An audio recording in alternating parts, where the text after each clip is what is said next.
Welcome to Sai classes. तो देखिए class 12th के chapter number 10 halo alkane and hello arenes हम लोग शुरुआत करने वाले हैं। तो देखिए इस वीडियो में हम बेसिक्स बातें जो हैं वो क्लास 12th में जो यूज होने वाली हैं उन सभी के बारे में हम लोग क्या करेंगे, सबसे पहले पढ़ेंगे। उसके बाद चैप्टर को हम लोग क्या करेंगे, शुरुआत करते हैं। तो चलिए वो कौन कौन सी बातें हैं सबसे पहले हम लोग जानते हैं। तो देखिए सबसे पहले बात करते हैं हम लोग हाइड्रोकार्बन। तो देखिए हाइड्रोकार्बन क्या होता है। हाइड्रोकार्बन वैसा कोई भी यौगिक जो कार्बन और हाइड्रोजन के संयोग से बना हो। क्या हो? वैसा कोई भी यौगिक जो कार्बन और हाइड्रोजन के संयोग से बना हो उसे हम लोग क्या कहेंगे, हाइड्रोकार्बन कहेंगे। जैसे यहाँ पे देखिएगा तो एक मेरे पास ये यौगिक है। तो देखिए ये जो मेरे पास यौगिक जो बना हुआ है, इस यौगिक में आप देखेंगे तो केवल के केवल क्या है, हाइड्रोजन और कार्बन ही है। तो इसे हम लोग क्या कहेंगे, हाइड्रोकार्बन कहेंगे। ठीक है। अब देखिए हाइड्रोकार्बन जो होता है ना, वो आपका दो प्रकार का होता है। क्या होता है? एक होता है आपका संतृप्त हाइड्रोकार्बन। क्या होता है? एक संतृप्त हाइड्रोकार्बन होता है और दूसरा आपका होता है असंतृप्त हाइड्रोकार्बन। ठीक है। पहला संतृप्त हाइड्रोकार्बन, दूसरा होता है आपका असंतृप्त हाइड्रोकार्बन। तो देखिए संतृप्त हाइड्रोकार्बन क्या होता है। संतृप्त हाइड्रोकार्बन जो होता है योगात्मक नियम का पालन नहीं करता है। नियम का पालन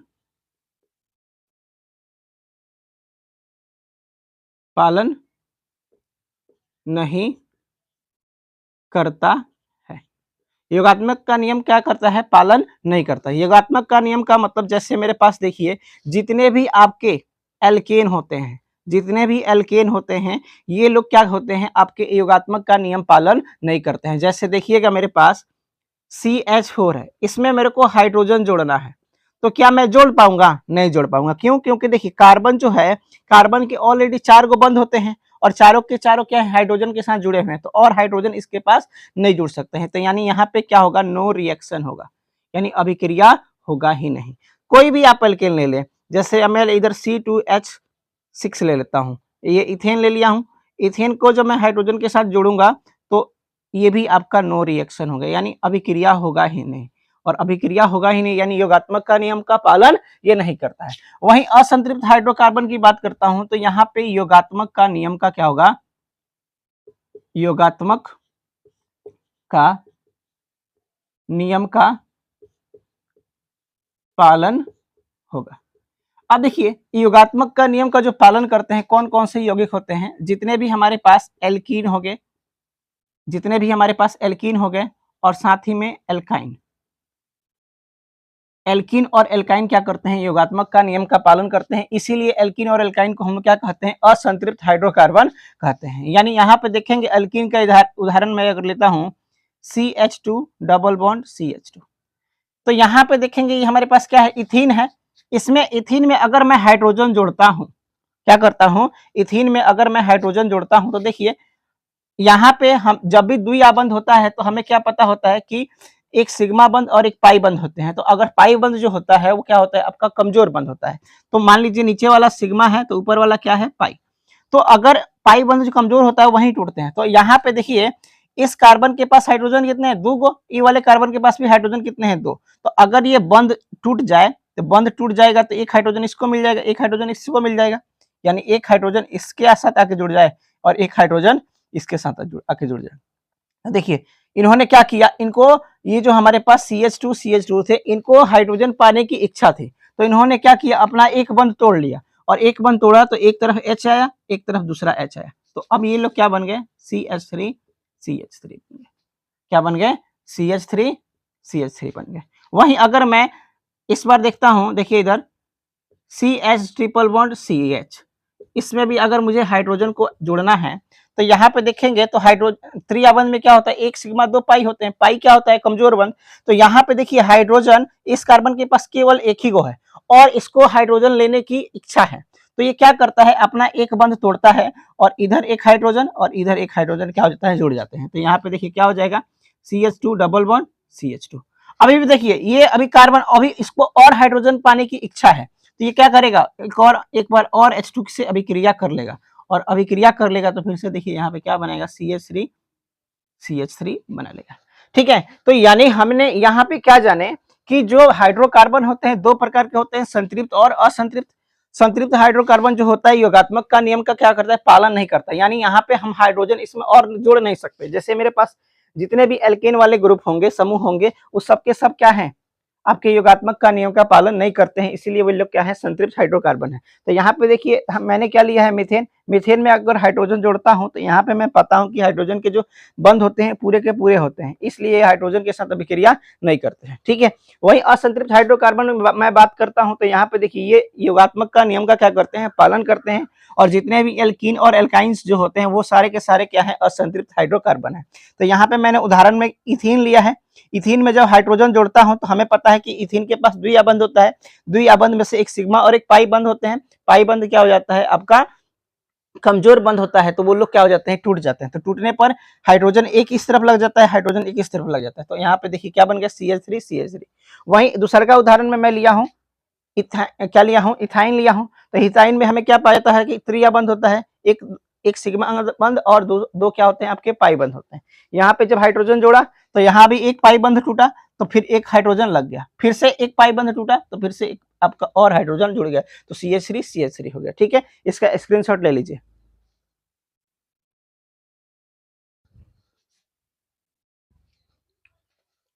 अब देखिए, अब हम बात करते हैं कि एल्केन और एल्काइंस क्या होते हैं। एल्केन, एल्कीन और एल्काइंस क्या होते हैं। ठीक है, क्योंकि सबसे पहले बेसिक चीजें जो है ना, ये बहुत प्रॉब्लम देती हैं, अगर हमें नहीं पता रहेगा ना तो दिक्कत हो जाए। तो देखिए बात करते हैं हम थोड़ा सा एल्क के बारे में। तो एल्क में देखिए कौन कौन से लोग आते हैं। एल्क मतलब कार्बन की संख्या को एल्क मतलब बताता है। ठीक है, तो देखिए जब भी आपका एक कार्बन रहे तो उसे हम लोग क्या बोलेंगे, मिथ बोलेंगे। ठीक, जब भी आपका दो कार्बन रहे तो उसे हम लोग क्या बोलेंगे, इथ बोलेंगे। जब भी आपका तीन कार्बन रहे तो उसे हम लोग प्रोप बोलेंगे। जब भी आपका चार कार्बन रहे तो उसे हम लोग ब्यूट बोलेंगे। जब भी आपका 5 कार्बन रहेगा तो उसे हम लोग पेंट बोलेंगे। जब भी आपका 6 कार्बन रहेगा तो उसे हम लोग क्या बोलेंगे, हेक्स बोलेंगे। जब भी आपका 7 कार्बन रहेगा तो उसे हम लोग हेप्ट बोलेंगे। जब भी आपका 8 कार्बन रहेगा तो उसे हम लोग ऑक्ट बोलेंगे। जब भी आपका 9 कार्बन रहेगा तो उसे हम लोग क्या बोलेंगे, नॉन बोलेंगे। और जब भी आपका 10 कार्बन रहेगा तो इसके आगे हम लोग डैक भी बोलेंगे। और भी होते हैं, और भी है, जब यूज होगा तो उनको हम लोग मालूम बता लेंगे। ठीक है, तो देखिए यहाँ पे 1 carbon meth, 2 carbon eth, 3 prop, 4 but, 5 pent, 6 hex, 7 hept, 8 oct, 9 non और 10 क्या होते हैं, डैक। अब यहाँ से हम लोग थोड़ा सा नाम लिखना जानते हैं। तो सबसे पहले हम लोग बात करेंगे एल्केन के बारे में। किसके बारे में, एल्केन के बारे में। तो देखिए एल्केन में का जो सूत्र होता है वो क्या होता है, CnH2n प्लस में 2। क्या होता है, CnH2n प्लस में 2। और इसका जो नाम लिखते हैं ना तो कैसे लिखते हैं, एल्क प्लस में n। ठीक है, एल्क प्लस में n क्या होता है, आपका एल्केन बनता है। क्या बनता है, एल्केन। तो सबसे पहले देखिए अगर मैं n का मान 1 लेता हूं, n का मान कितना लेता हूं, 1 लेता हूं, तो ये कितना हो जाएगा, C1H2 गुने में 1 प्लस में 2, कितना आ जाएगा हमारे पास, C1H4, 2 एकम 2 और 2 2 2 4, तो कितना आ गया, CH4। तो यहाँ पे देखिए कितने कार्बन है, एक कार्बन का क्या नाम होता है, एल्क मिथ। क्या होता है, मिथ। एल्क में क्या आ गया, मिथ, प्लस में बंध का नाम तो आपका Na रहेगा, तो क्या हो जाएगा, मीथेन हो जाएगा। क्या हो जाएगा, इसका नाम मीथेन हो जाएगा। ठीक है, वहीं अगर मैं n का मान 2 लेता हूं, इस बार C2H2 गुने में 2 प्लस में 2, तो देखिए सूत्र क्या बन जाएगा, C2H 2 दूनी 4, 4 प्लस में 2 करेंगे तो कितना हो जाएगा, 6 आ जाएगा। तो यहाँ पे देखिए 2 कार्बन, तो एल्क में अब हमें क्या लिखना है, एल्क प्लस में n। तो एल्क में देखिए 2 कार्बन के लिए क्या नाम होता है, इथ होता है, तो क्या लिखेंगे, इथ प्लस में n। क्या बन गया, क्या बन गया आपका, इथेन बन गया। ठीक है, वहीं अगर n का मान अगर मैं 4 लेता हूं, n का मान कितना लेता हूँ, 4 लेता हूँ। तो देखिए C4H 2 गुने में 4 प्लस में 2 क्या बन जाएगा, C4 2 4 दूनी 8 2 10, कितना हो गया हाइड्रोजन 10। तो अब देखिए सबसे पहले क्या लिखना है, एल्क। तो एल्क में मतलब कितने कार्बन, तो कार्बन देखिए 4, तो 4 को कार्बन का क्या नाम होता है, ब्यूट। तो क्या लिखेंगे, ब्यूट प्लस में n और क्या हो जाएगा आपका नाम हो जाएगा इसका ब्यूटेन हो जाएगा। वहीं अगर n का मान मैं 7 लेता हूं तो देखिए C7H 2 गुने में 7 प्लस में 2, C7 7 दूनी 14 और 2 16, हाइड्रोजन कितना हो गया 16। तो यहाँ पे देखेंगे तो C7 के लिए एल्क का नाम क्या होता है, हेप्ट। तो क्या लिखेंगे, हेप्ट प्लस में सिंगल आबंध के लिए नाम क्या होता है N, तो क्या नाम हो गया आपका, हेप्टेन नाम हो गया। ठीक है, क्या नाम हो गया, हेप्टेन। ठीक है, तो ये हो गया आपका एल्कीन। अब बात करते हैं हम लोग करेंगे सबसे पहले एल्कीन का। तो एल्कीन मतलब कि इस कार्बन कार्बन के बीच में क्या होगा आपका द्विआबंध होगा, क्या होगा द्विआबंध। इसके लिए जो सूत्र होता है वो होता है CnH2n, क्या होता है CnH2n। और इसको जो लिखते हैं इसका नाम जो होता है उसको लिखते हैं एल्क, आपका एल्क रहेगा और साथ में हम लोग क्या जोड़ेंगे, इन जोड़ेंगे, एल्क इन, और क्या बनाएगा एल्कीन बनेगा, क्या बनेगा एल्कीन। तो देखिए सबसे पहले अगर n का मान मैं 1 लेता हूं, ठीक है, n का मान क्या लेता हूं मैं 1 लेता हूं, तो देखिए C क्या हो जाएगा C1H 2 गुने में 1, क्या बन गया CH2 बन गया। तो यहाँ पे आप देखेंगे तो जो कार्बन है, कार्बन को अपने बंध पूरा करने के लिए 4 गो हाइड्रोजन की आवश्यकता है, लेकिन यहाँ पे देखेंगे तो कार्बन में केवल हाइड्रोजन की संख्या 2 ही है। तो हमेशा याद रखिए एल्कीन जो है आपका मीथेन वाला, यानी मीथेन आपका कभी मीथेन नहीं बनाएगा, क्या नहीं बनाएगा, मीथेन नहीं बनाएगा। क्यों, क्योंकि यहाँ पे हाइड्रोजन की संख्या क्या है, कम है। तो अगर मैं n का मान 2 लेता हूं तो देखिए C2H2 गुने 2 क्या आएगा C2H4 आएगा, क्या आएगा C2H4 आएगा। अच्छा इसकी संरचना बनाता हूं मैं, तो देखिए कार्बन 2 गो कार्बन है, द्विआबंध के साथ जुड़ा होगा, एक हाइड्रोजन इधर, एक हाइड्रोजन इधर, एक हाइड्रोजन इधर, एक हाइड्रोजन इधर। तो यहाँ पे देखेंगे तो कार्बन को 4 गो हो सकता है, तो 1 2 3 4, 4 गो इसके भी पूरे हैं, इसके देखेंगे तो 2 3 4, यानी इसके भी 4 गो पूरे हैं।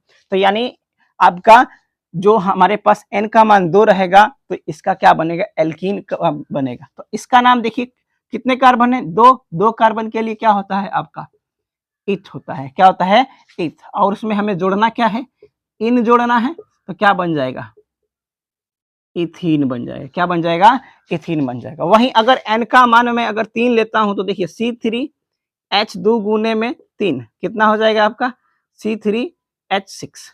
अब इसका संरचना बनाते हैं तो देखिए सबसे पहले तो 3 कार्बन है, 1 कार्बन 2 कार्बन 3 कार्बन, और जब ई वाला कौन सा सूत्र लगाए हैं हम CnH2n यानी एल्कीन है, तो कहीं ना कहीं आपका एक द्विआबंध है। अब हमें हाइड्रोजन पूरा करना है, तो देखिए कई गो हाइड्रोजन है, 6 गो, तो एक हाइड्रोजन इधर दे दीजिए, इधर दे दीजिए, इधर, ये आपका 4 गो पूरा हो गया। इसके पास देखिए 2 और 1 3 पहले से, तो इसको कितने आवश्यकता है 1 गो। इसके पास देखिए इस कार्बन को 2 गो आवश्यकता है, 2 गो है तो बना रखा है तो 2 गो आवश्यकता है, तो ये हो गया आपका इसकी संरचना। अब इसका नाम लिखना है, तो देखिए नाम कितने कार्बन 1 2 3 कार्बन के एल्क का नाम क्या होता है प्रोप होता है, क्या होता है प्रोप।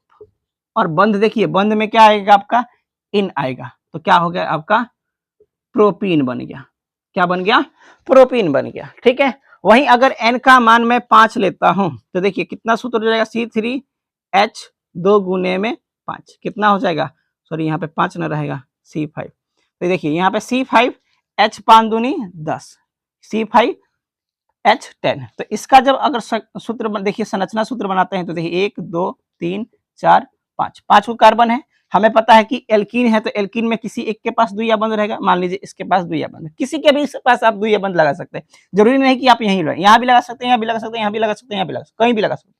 देखिए सबसे पहले अब इनके बंध को पूरा करना है, तो देखिए कितने गो हाइड्रोजन है 10, तो इसके अभी 1 गो बंध पूरा है इस कार्बन का संतक, इसको आवश्यकता है 3 गो को, हो गया।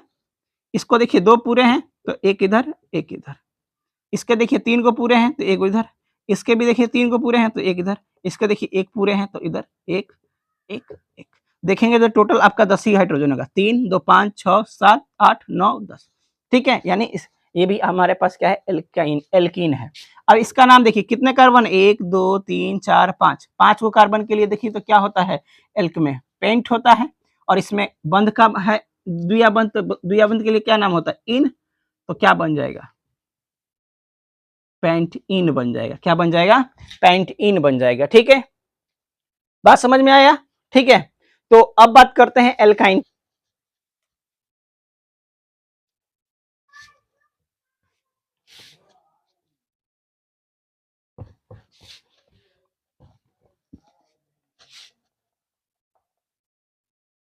तो देखिए अब क्या है, अगला हेडिंग अल्काइन। अल्काइन मतलब कि कार्बन कार्बन के बीच में त्रियाबंध। ठीक है, कार्बन कार्बन के बीच में क्या लगा रहेगा, त्रियाबंध लगा रहेगा, तो इसे हम लोग क्या कहेंगे, एल्काइन कहेंगे। इसका जो सूत्र होता है वो होता है CnH2n-2।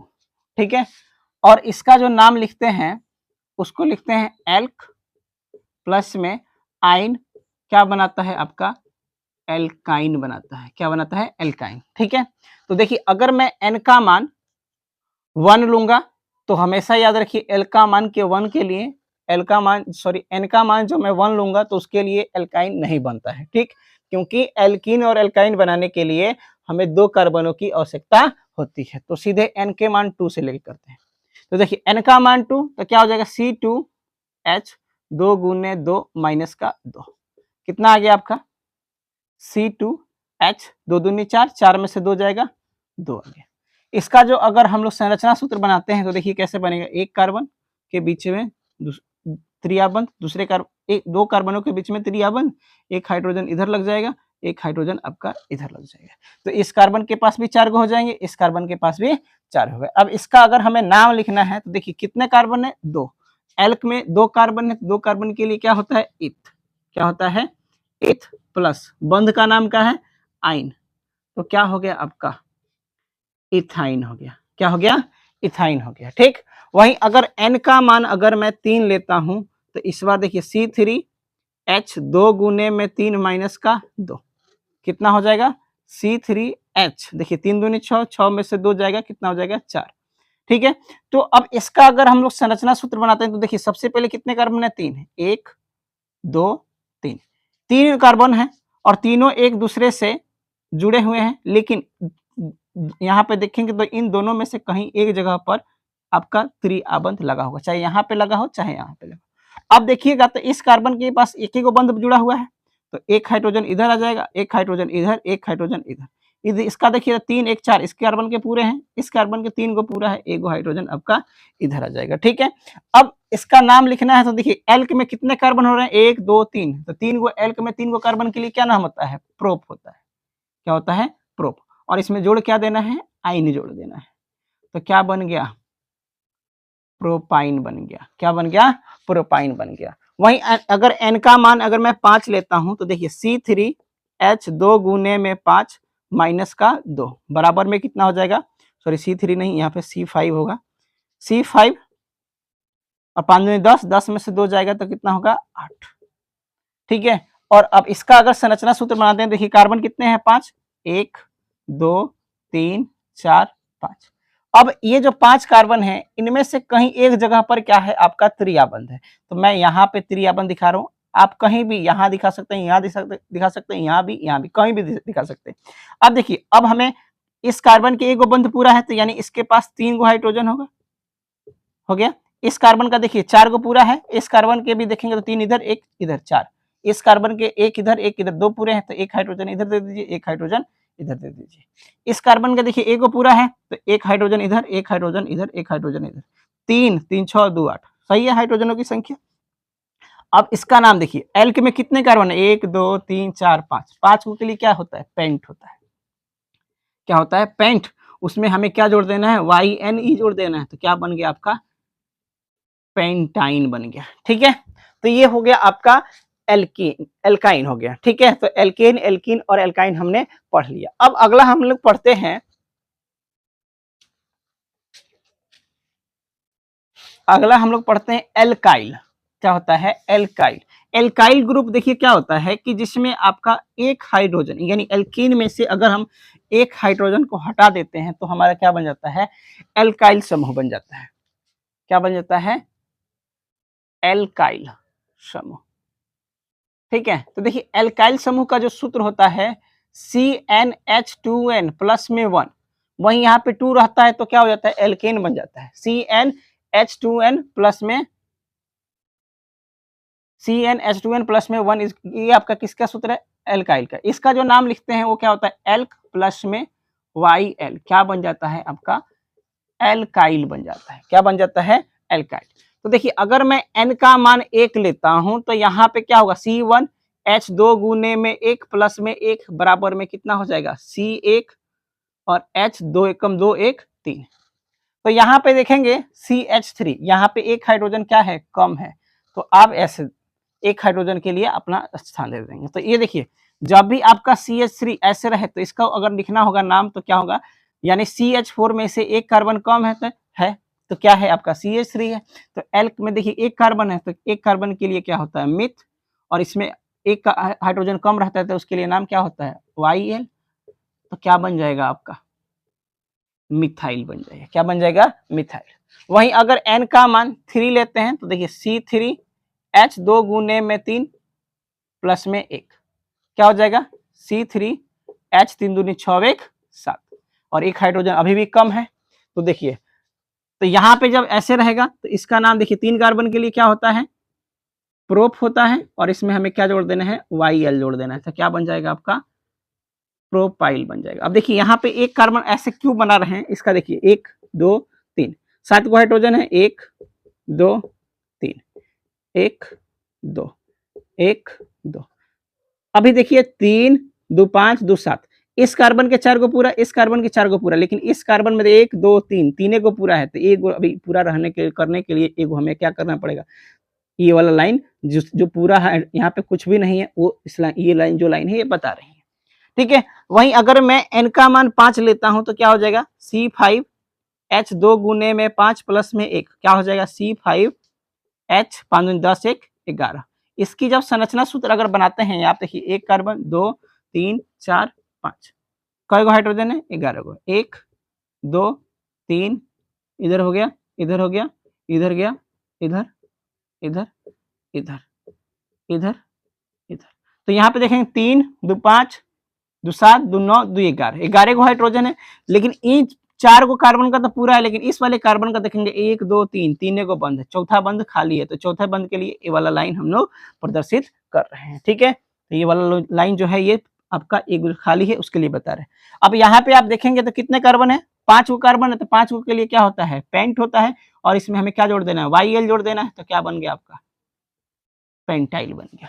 ठीक है, क्या बन गया आपका, पेंटाइल बन गया। यानी बेसिक सी बात आप ये समझिएगा कि जब भी हमें एल्काइल बनाना है तो सीधे से क्या करेंगे, एल्कीन में से एक हाइड्रोजन हटा देंगे और जो बनेगा वो उसका क्या हो जाएगा, एल्काइल समूह हो जाएगा। जैसे देखिए मीथेन का सूत्र क्या होता है, CH4 होता है, उसमें से एक हाइड्रोजन हटा देंगे तो क्या बचेगा, CH3। अब ये जो CH3 है इसको हम एल्केन, मीथेन नहीं बोलेंगे, इसको हम मीथेन नहीं बोलेंगे, इसको हम क्या बोलेंगे, मिथाइल बोलेंगे। क्या बोलेंगे, मिथाइल। एक हाइड्रोजन के कम होने से उसका नाम क्या हो जाएगा, अब मिथाइल हो जाएगा। ठीक है, तो इसका एक स्क्रीनशॉट ले लीजिए।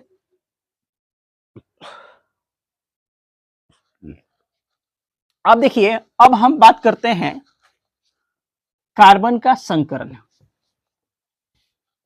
अगला हमें पढ़ना है कार्बन का संकरण। कार्बन का संकरण। ठीक है, तो देखिए सबसे पहले कार्बन का संकरण जानने से पहले हमेशा याद रखिए, जब भी आपका सिंगल आबंध होता है तो इसके पास एक सिग्मा होता है। क्या होता है, जब भी आपका सिंगल आबंध रहे तो केवल इसके पास एक सिग्मा होगा। जब भी आपका द्विआबंध होगा तो एक सिग्मा होगा, एक पाई होगा। जब भी आपका त्रिआबंध रहेगा तो एक सिग्मा रहेंगे, बाकी दो क्या रहेंगे, पाई रहेंगे। ठीक है, तो यहाँ पे अब इसी का उपयोग, सिग्मा बंधों का हम उपयोग करने वाले हैं। तो देखिए हमारे पास कार्बन है, इस कार्बन के सपोज कीजिए ऐसे 4 गो सिंगल आबंध है। क्या है आपके, 4 सिंगल आबंध है। तो हमें यहाँ पे लिखते हैं सिग्मा बंध, यहाँ पे इसका क्या लिखेंगे, संकरण, ये आपका अलग चीज है। ठीक है, अब इसका हमें क्या करना है, इस कार्बन का हमें क्या करना है, संकरण बताना है। यानी ये जो है कार्बन ये 4 लोगों से जुड़ा हुआ है एकल बंध के माध्यम से। तो देखिए जहां भी सिग्मा बंध सिंगल आबंध होता है वहां पे सिग्मा होता है, 1 सिग्मा 2 3 4। तो यहाँ पे देखेंगे तो टोटल कितने सिग्मा है, 1 2 3 4, 4 गो सिग्मा बंध है। ठीक है, अब इसका संकरण बताना है। तो संकरण के लिए हमेशा याद रखिए एस में एक कक्षक होता है, पी में आपका क्या होता है, 3 गो कक्षक होते हैं, डी में आपके क्या होते हैं, 5 गो कक्षक होते हैं, और एफ में आपके क्या होते हैं, 2 3 4 5 6, एफ में आपके 7 गो कक्षक होते हैं। तो यहाँ पे देखिए सिग्मा बंध यानी कक्षकों की संख्या बता रहा है। सिग्मा बंध यहाँ पे क्या बता रहा है, कक्षकों की संख्या बता रहा है। तो यहाँ पे देखिए सिग्मा बंध कितने हैं, 4। तो पहला किसमें भरेंगे, एक इसमें, दूसरा, तीसरा, चौथा। यानी देखेंगे तो एस में एक गया है तो यहाँ पे क्या लिखेंगे, एस। पी में देखिए कितना गया है, तो पी में सबसे पहले पी लिखेंगे, और पी में कई गया, 1 2 3। तो यहाँ पी के ऊपर क्या लिख देंगे, 3। तो इसका संकरण क्या हो जाएगा आपका, sp3 हो जाएगा।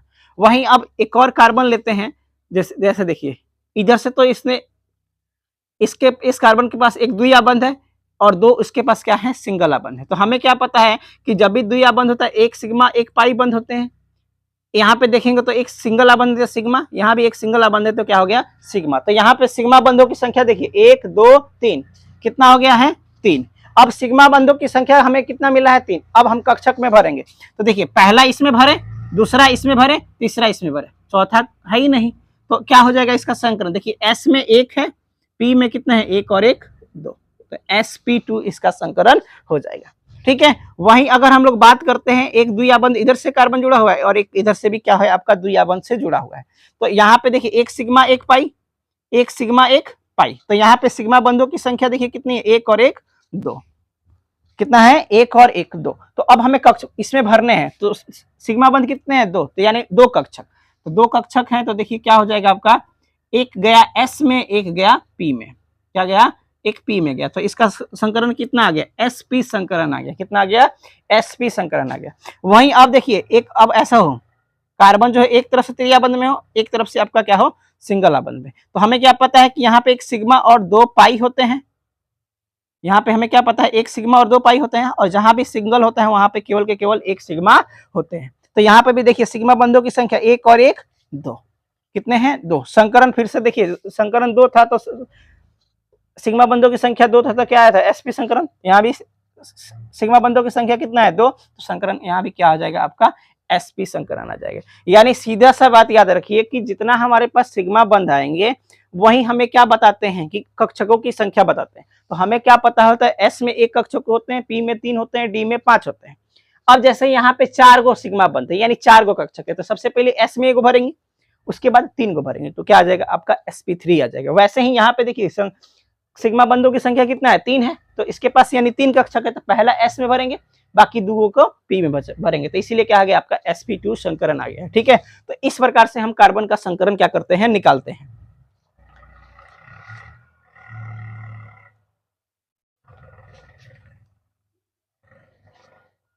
ठीक है, स्क्रीनशॉट ले लीजिए।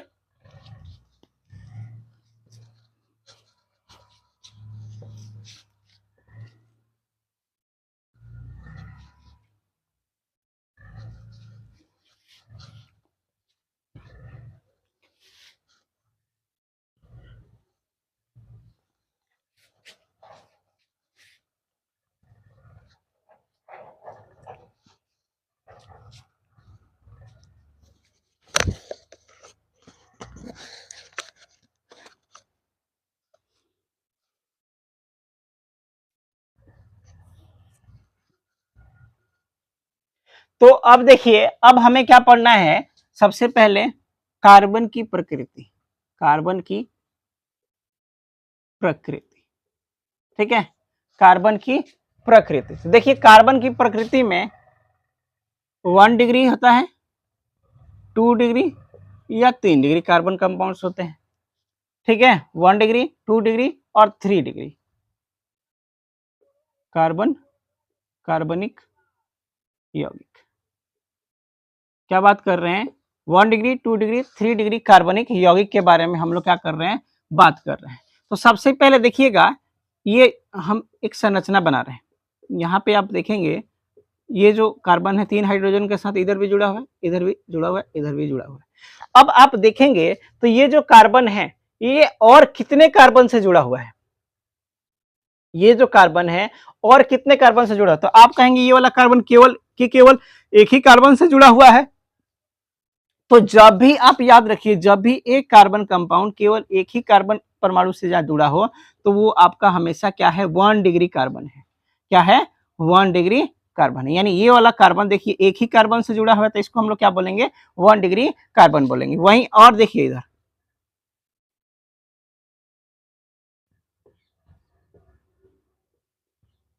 तो यहां पे आप देखेंगे तो ये जो कार्बन है वो और कितने कार्बन से जुड़ा हुआ है, यहाँ पे देखेंगे ये वाला कार्बन एक इधर कार्बन से जुड़ा हुआ है, ये वाला कार्बन इधर से जुड़ा हुआ है। यानी ये वाला कार्बन जो है वो आपके 2 कार्बनों के साथ क्या है, जुड़ा हुआ है। और जब भी एक कार्बन परमाणु 2 कार्बन परमाणुओं से क्या होते हैं, जुड़े होते हैं, तो उसको हम लोग क्या कहते हैं, 2 डिग्री कहते हैं।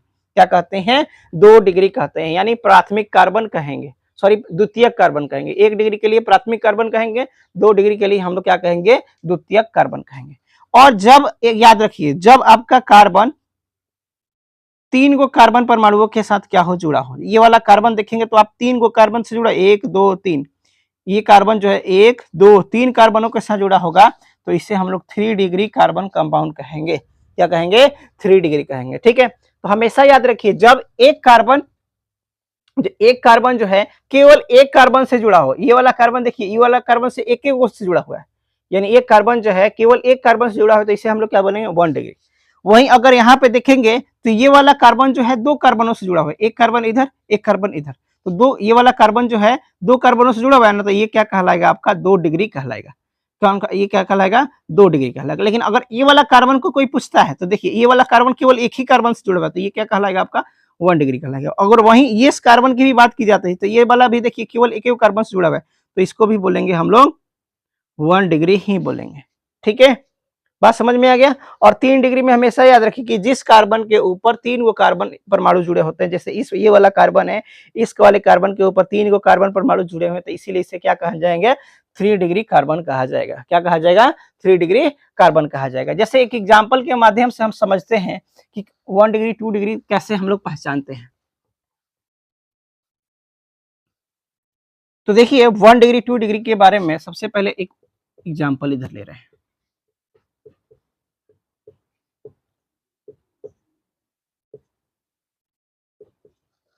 ये हमारे पास एक एग्जाम्पल है। ठीक है, अब यहाँ पे हमें पता करना है प्रत्येक कार्बन का संकरण ज्ञात करना है। यानी हमें क्या करना है, प्रत्येक कार्बन का प्रकृति ज्ञात करना है। प्रत्येक कार्बन का प्रकृति ज्ञात करना है। क्या करना है, ज्ञात करना है कि हमें ज्ञात करना है कि कौन से इसमें जितने भी कार्बन है किसके पास 1 डिग्री है, किसके पास 2 डिग्री है, किसके पास 3 डिग्री है, किसके पास 4 डिग्री है। तो सबसे पहले देखिए ये वाला कार्बन और कितने कार्बन से जुड़ा हुआ है, इधर देखिए कोई भी कार्बन से नहीं जुड़ा हुआ है, यानी हाइड्रोजन से जुड़ा होगा। ये वाला जो कार्बन है केवल एक कार्बन से क्या है, जुड़ा हुआ है, इसलिए इसे क्या बोलेंगे, 1 डिग्री बोलेंगे। ठीक है, क्या बोलेंगे, 1 डिग्री। अब बात करते हैं ये वाला कार्बन। तो ये वाला कार्बन देखिए एक कार्बन इधर जुड़ा हुआ है, एक कार्बन इधर जुड़ा हुआ है, एक कार्बन इधर जुड़ा हुआ है, यानी ये जो कार्बन है आपका ये वाला, ये केवल टोटल के टोटल 3 कार्बनों से जुड़ा है, 1 2 3। तो इसलिए इसे क्या बोला जाएगा आपका, 3 डिग्री बोला जाएगा। क्या बोला जाएगा, 3 डिग्री। वहीं अगर इस वाले कार्बन में देखेंगे तो ये वाला कार्बन एक इधर से जुड़ा हुआ है, एक इधर कार्बन से जुड़ा हुआ है, एक इधर कार्बन से जुड़ा हुआ है, एक इधर कार्बन से जुड़ा हुआ है, यानी ये 4 को कार्बन से जुड़ा हुआ है। तो इसे हम लोग क्या बोलेंगे, 4 डिग्री बोलेंगे। क्या बोलेंगे, 4 डिग्री। लेकिन ये वाला कार्बन देखिए, ये वाला कार्बन केवल एक ही कार्बन से जुड़ा हुआ है, ये वाला कार्बन केवल एक ही कार्बन से जुड़ा हुआ है तो इसे हम लोग क्या बोलेंगे, 1 डिग्री। ठीक है, वहीं ये वाला कार्बन के देखिएगा तो ये वाला कार्बन भी केवल इसी वाले कार्बन से जुड़ा हुआ है तो ये भी आपका क्या हो जाएगा, 1 डिग्री हो जाएगा। ये भी कार्बन देखिए केवल के केवल इस वाले कार्बन से ही जुड़ा और किसी कार्बन से नहीं जुड़ा हुआ तो ये भी आपका क्या हो जाएगा, 1 डिग्री। यहाँ पे देखेंगे तो ये वाला भी आपका क्या हो जाएगा, एक ही कार्बन से जुड़ा हुआ है तो ये भी आपका क्या हो जाएगा, 1 डिग्री।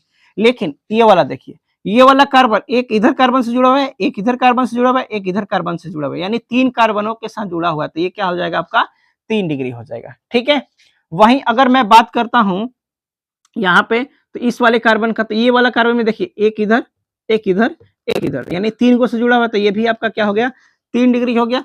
ऊपर वाले कार्बन की बात करता हूं तो ये वाला कार्बन देखिए एक ही कार्बन से जुड़ा हुआ है, तो ये क्या हो जाएगा 1 डिग्री हो जाएगा। ये वाला कार्बन की बात करता हूं तो देखिए 1 2 3, यानी 3 कार्बन से जुड़ा हुआ है तो 3 डिग्री। ये वाला कार्बन देखिए केवल एक ही कार्बन से जुड़ा हुआ है तो ये 1 डिग्री हो गया।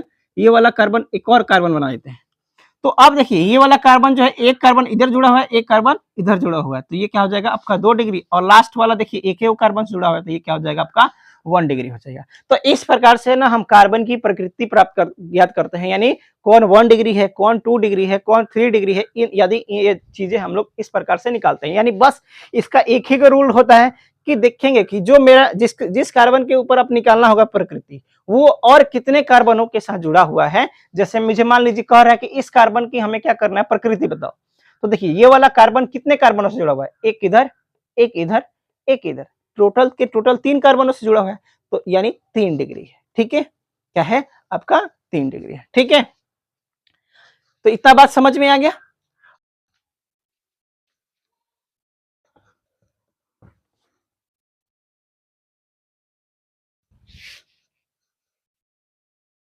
देखिए बेसिक्स हमारे हिसाब से जितने भी बेसिक्स थे हमने पढ़ लिए हैं, तो कल के वीडियो से हम chapter number 10 halo alkane and hello arenes को क्या करेंगे, शुरुआत करेंगे। तो वीडियो के साथ डेली बने रहिए और अच्छे से तैयारी करते रहिए। जो भी आपको डाउट आए वो हमारे कमेंट्स में पूछ सकते हैं, नहीं तो हमारे टेलीग्राम का चैनल है साई क्लासेस 21, वहाँ से भी आप लोग जुड़कर वहाँ से भी आप क्वेश्चन पूछ सकते हैं और आप PDF नोट्स भी ले सकते हैं। ठीक है, तो मिलते हैं हम लोग अगले वीडियो में।